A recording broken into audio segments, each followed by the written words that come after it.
So, mechanism of breathing.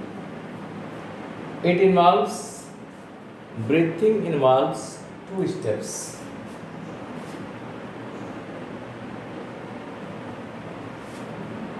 Or it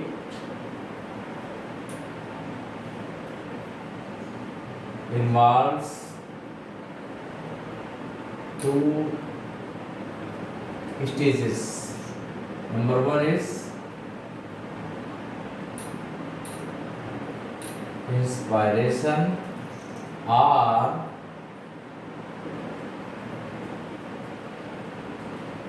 inhalation, and second is expiration or exhalation. So two steps are there, two stages are there. One is the inhalation and other is exhalation. Inspiration or other is expiration. This inhalation involves the intake of the fresh air. This inspiration includes the inhalation of atmospheric fresh air, means intake of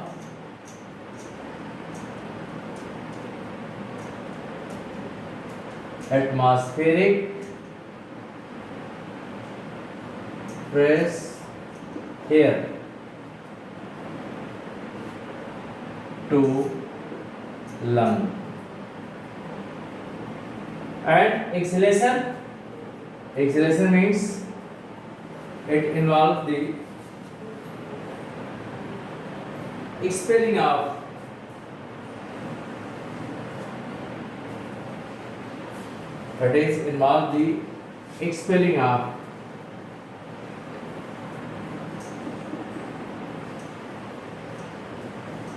expelling of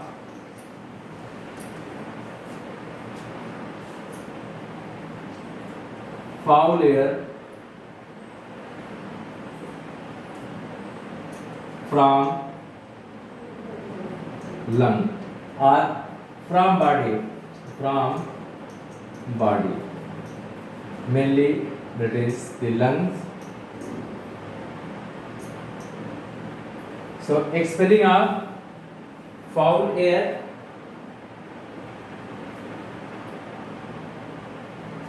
from the body, foul air. So two processes are there. Inhalation means when we take the atmospheric oxygen, we take atmospheric gas that include the oxygen. This process is called as the inhalation. Means this, you see, inhalation. And exhalation, expelling of air, is called as the exhalation or the expiration. Two processes are there. How this process takes place? Inhalation and exhalation takes place due to the pressure gradient. This process takes place, inhalation or both the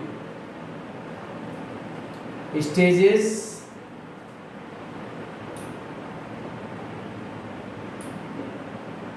takes place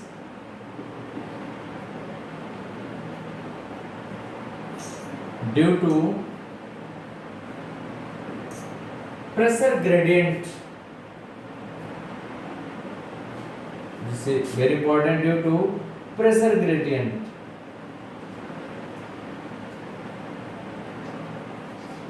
Pressure gradient between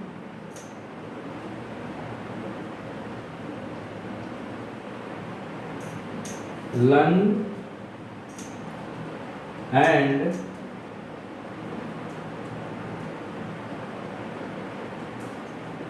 atmospheric air. or the between the lung and the atmosphere. Lung and the atmosphere. Due to the pressure gradient, if the pressure gradient or the pressure of gases is more inside the atmosphere, then air enters inside our the lung. And in the same way, if the pressure is more inside the lung in comparison to the outer atmosphere, and in that situation exhalation takes place. So how this pressure gradient is generated in our body, how the pressure gradient is created inside our body, before studying we can see one activity. We can see one activity how this pressure gradient is created. So one activity is there.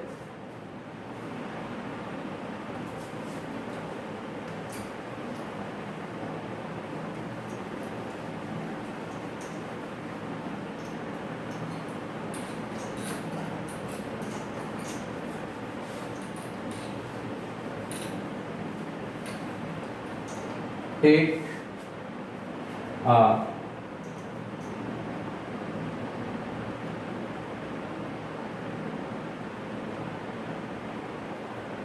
vessels, and at one end must be opened, and tie a rubber sheath in this end, and insert a tube which is bifurcated inside the bottle or inside the glass, and at the each end tie a balloon this end and this end. You tie this one is the, and keep it airtight. It is airtight, and this is a tube. It is more thin, it is very big, so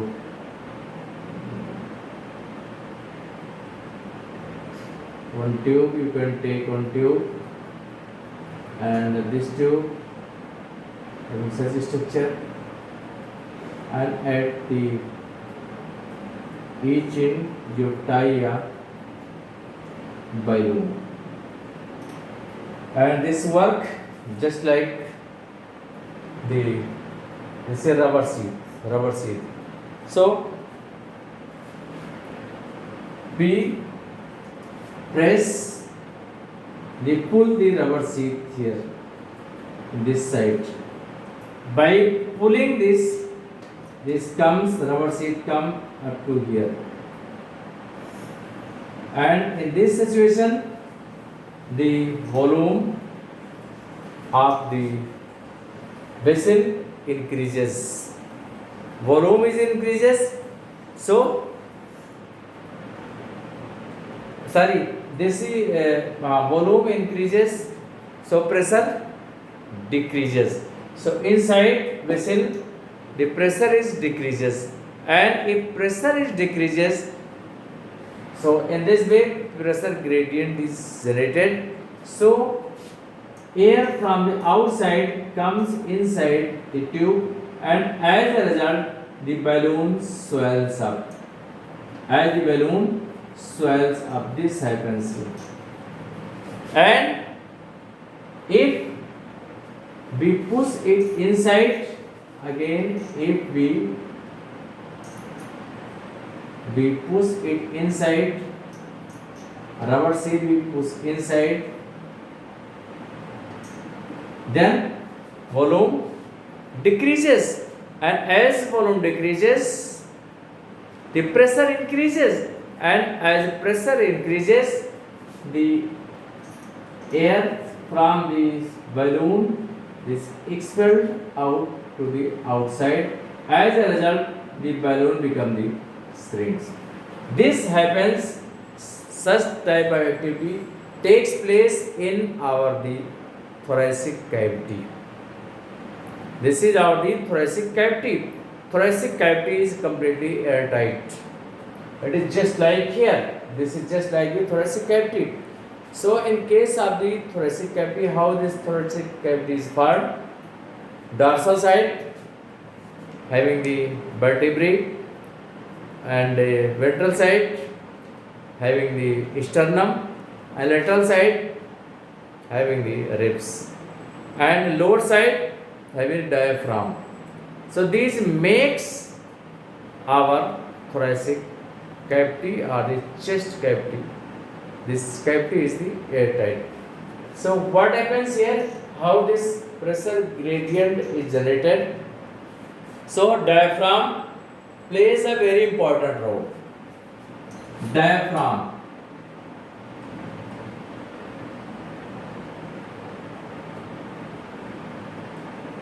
Diaphragm.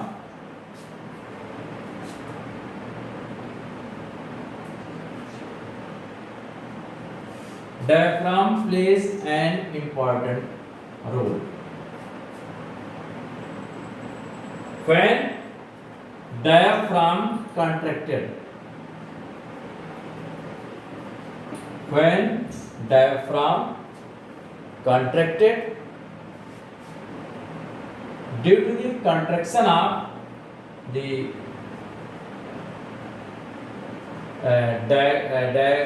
diaphragm, the volume of thoracic cavity increases. The volume of thoracic cavity increases. Volume of thoracic cavity increases. In which direction? Antero-posterior.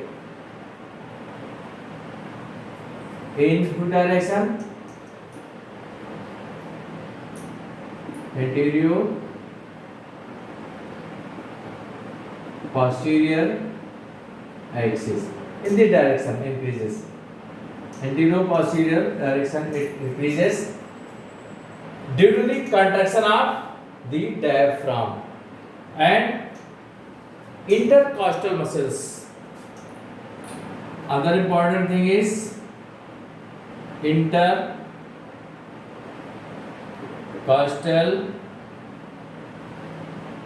muscles.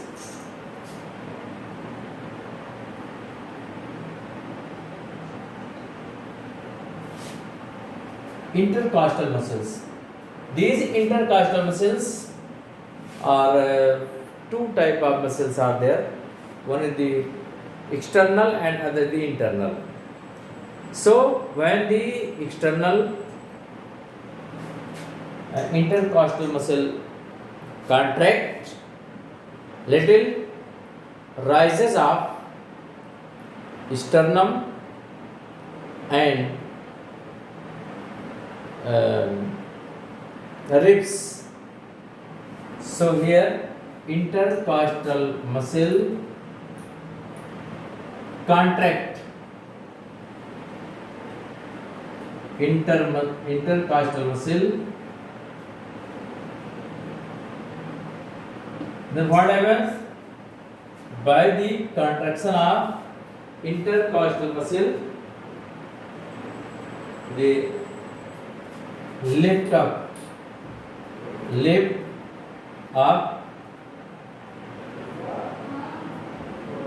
ribs and sternum. And in which direction? By the, if it lifts into the lifting of the ribs and the sternum, that causes the increase of the volume in the dorsoventral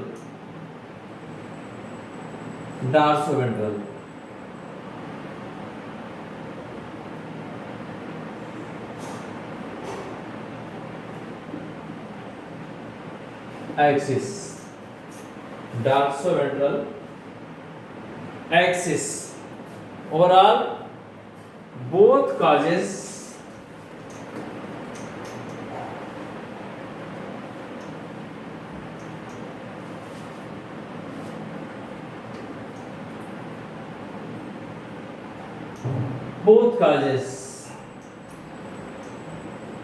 increase in the both causes increase in the thoracic in the volume of increase in the volume of thoracic cavity. As increase in the volume of the thoracic cavity, that leads to decrease in pressure. Decrease in pressure inside the thoracic cavity. The decrease in the pressure in the inside the thoracic cavity. If pressure decreases inside the thoracic cavity, as a result, pressure gradient is generated. Inside, since decrease in the thoracic cavity volume increases, so the pressure decreases, and as a result, inhalation takes place. As a result, what happens? Inhalation takes place.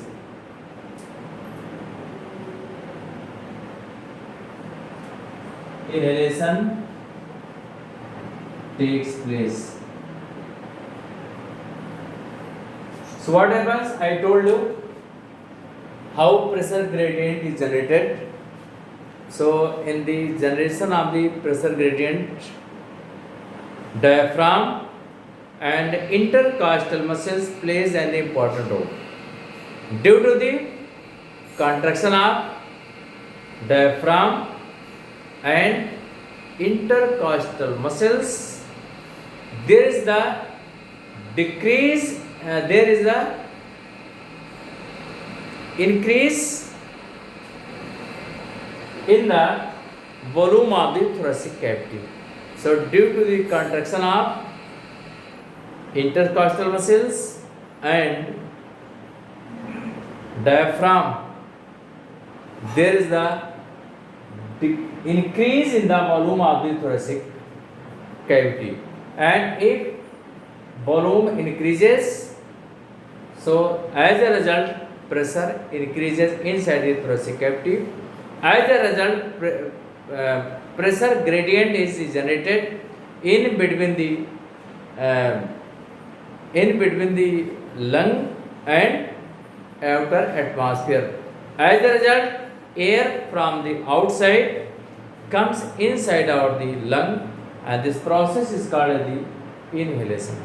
Now, how exhalation takes place?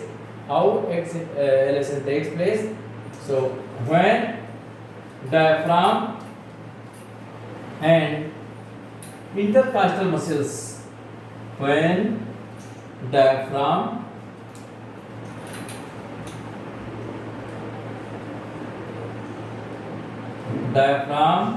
plus intercostal muscles plus intercostal muscles come in the relax, as a result, decrease in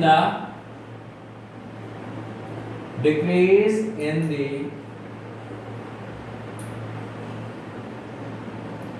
volume of thoracic cavity. So decrease in the volume of the thoracic cavity, as a result increase in the inside, decrease as a result increase pressure inside the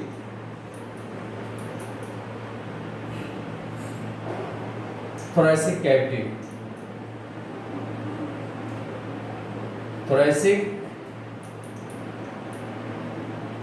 So here pressure increases, and as a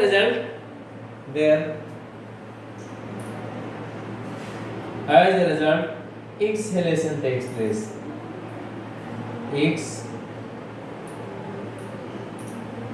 Exhalation takes place.